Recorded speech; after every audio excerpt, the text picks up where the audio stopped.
Welcome back to Virginia this morning. Have you experienced stress, anxiety, depression, or insomnia during the pandemic? Of course. Many folks are realizing that stress, isolation, and uncertainty have taken a toll on their well-being. Believe me, you're not alone.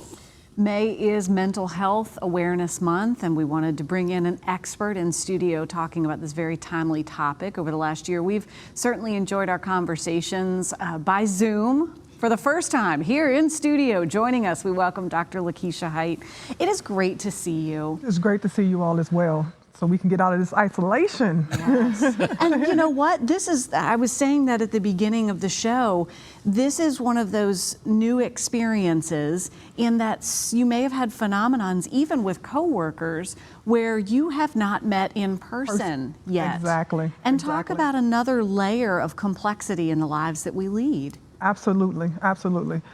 The thing is May is Mental Health Awareness Month. You know, this is the month that we want to start diving in and addressing any of these symptoms that's coming from mental health awareness, especially with isolation coming off of COVID-19. You know, you want to look at your mental health and start at the fresh, start doing an inventory of what am I feeling right now.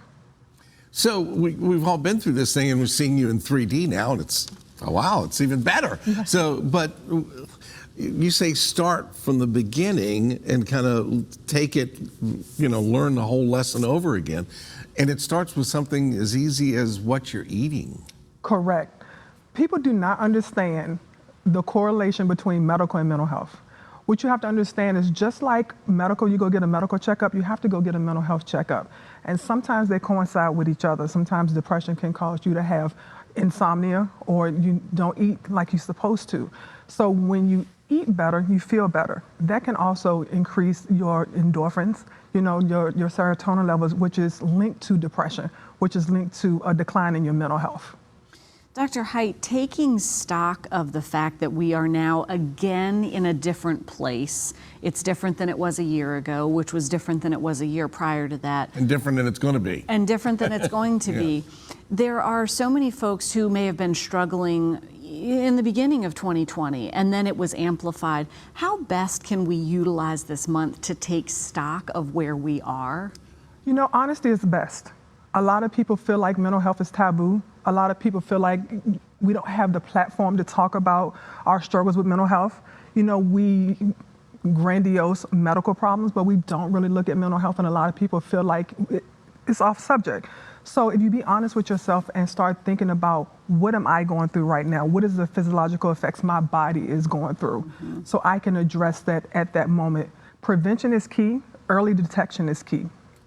So, you know, it's interesting because we're all learning over again how to do some things, and we started with food, but the social connection, and we both kind of commented on the fact that you're physically here with us today. The social connections that we need, and each one of us has to have, or else you get in your own head too much, you know? Correct. Yeah. So if you think about the feel-good juices of our hormones, we have endorphins, we have serotonin, dopamine, and oxytocin. Oxytocin is the feel-good drug. So when you give someone a hug, that makes you feel good. In order to give someone a hug, you have to have that human connection. That's the biggest thing that has been missing during COVID-19 and the isolation that we have been enduring. But just hugging someone and holding their hand can just increase to make you feel good. You know, anytime you feel like you're self-loathing or you down, try to pet an animal or try to hug a loved one. You know, try to reach out to someone to start that ball of energy to run, because you want to increase those feel-good hormones. Making those connections. So eating a healthy diet, as you said, getting good food in, empowering yourself, exercising, making those connections, a dog or a cat, maybe. A lot of folks, we saw that during these last 2 years, brought a new furry friend into the family. Yes, that connection piece, and like you said, going back to animals are phenomenal in providing peace and some type of company when it comes to people that have isolation or feel lonely.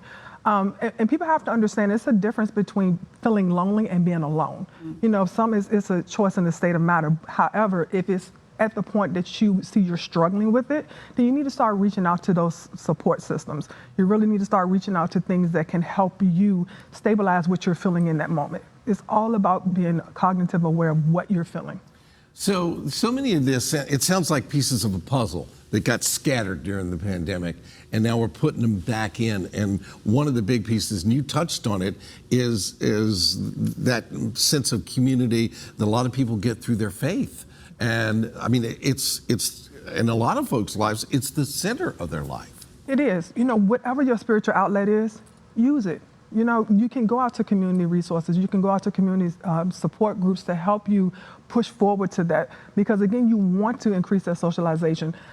Connect with nature. People do not realize if you just take a walk, take your shoes off, ground yourself with earth, and feel the grass up amongst your feet, that makes you feel good. People don't understand that these are the things that you need to do to maximize both your mental and your medical health. And a lot of the tips that you've shared today are within your reach, that you can take control of and take that first step. If things are beyond, if we've taken a mental picture and maybe asked ourselves, I wasn't like this 2 years ago, I'm different than I was, I need help, when is it time to reach out? The thing is, change is obviously evolutionary. Because COVID is what it is, and it's going to be layers. So identify the bigger picture. Why am I feeling what I'm feeling right now? What can I do to move forward? Okay, COVID caused me to feel isolated. COVID caused me to have fear. So now what I need to do. The thing is, if once you're addressing it and you're doing the things that we've talked about tip-wise, and you still feel like you're not overcoming it, it may be at that moment you want to seek out to reach therapy or some type of medication. Medication can assist temporarily in conjunction with outpatient therapy. Mm-hmm. It's like if we have a cold or cut our finger, we go to the doctor. But something as important as our mental health, we go, oh, no, that's not, you have to seek that help if you need it. You have to, and you have to understand the underlying issue is about stress. Stress causes both medical and mental health problems. Dr. Hite, so nice to see you. Thank you. Thank you so much. Thank you So for nice to being see her. here. She's real. Yes, I'm real. Not just in that little magic screen. For more information on this conversation and the services that Dr. LeKeisha Hite provides at Therapeutic Treatment Center and TheraStop, visit our show website later today, virginiathismorning.com. And our Friday show returns right after a break.